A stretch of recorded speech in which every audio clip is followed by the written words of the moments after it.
का जो बजट प्रस्तुत किया है 2026-27 के लिए देश की वित्त मंत्री निर्मला सीतारमण जी के द्वारा, इसके लिए उनको बहुत बहुत बधाई देता हूं और देश के नागरिकों को बधाई एवं शुभकामनाएं देता हूं।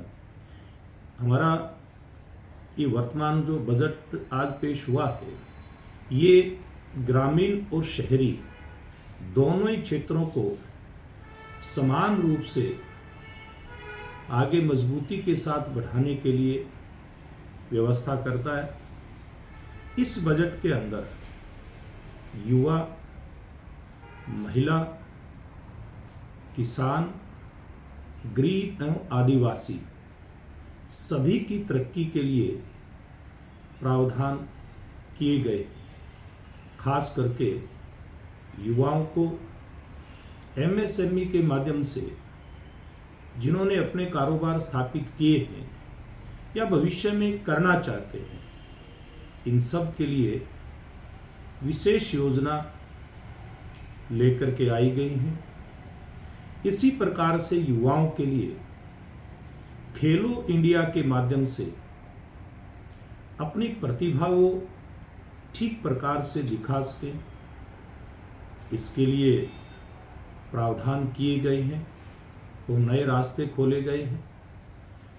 हमारी बेटियों की शिक्षा और ज़्यादा सुगम हो सके, इसके ऊपर भी इस बजट के अंदर फोकस किया गया है।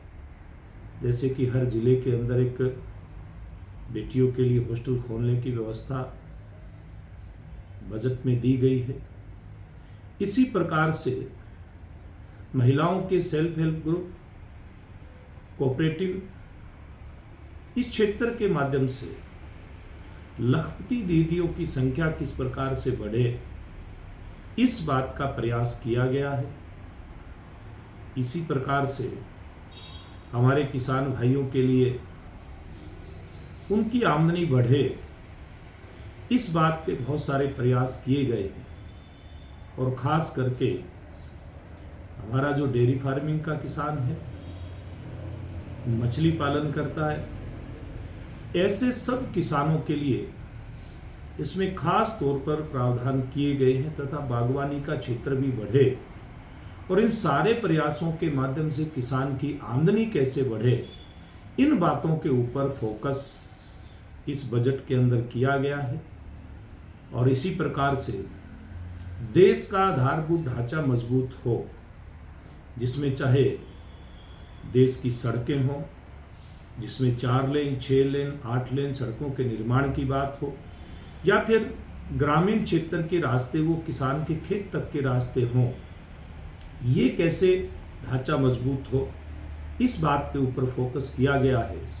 इसी प्रकार से रेल के माध्यम से और पानी के जो रास्ते हैं, इनके माध्यम से भी आवागमन किस प्रकार से सुलभ हो, सुगम हो, इन बातों के ऊपर फोकस किया गया है। और अंततोगत्वा 2047 में, यानी कि जब आज़ादी के 100 साल पूरे होंगे, तब हम विकसित राष्ट्रों की श्रेणी के अंदर खड़े हों, इस बात के लिए बहुत सार्थक पहल और सार्थक कदम इस बजट के अंदर उठाए गए हैं। इसके लिए मैं पुनः देश के प्रधानमंत्री नरेंद्र मोदी जी के नेतृत्व में निर्मला सीतारमण जी ने जो लगातार 9वीं बार बजट पेश किया है, उसके लिए बहुत बहुत बधाई एवं शुभकामनाएं देता हूं। नमस्कार।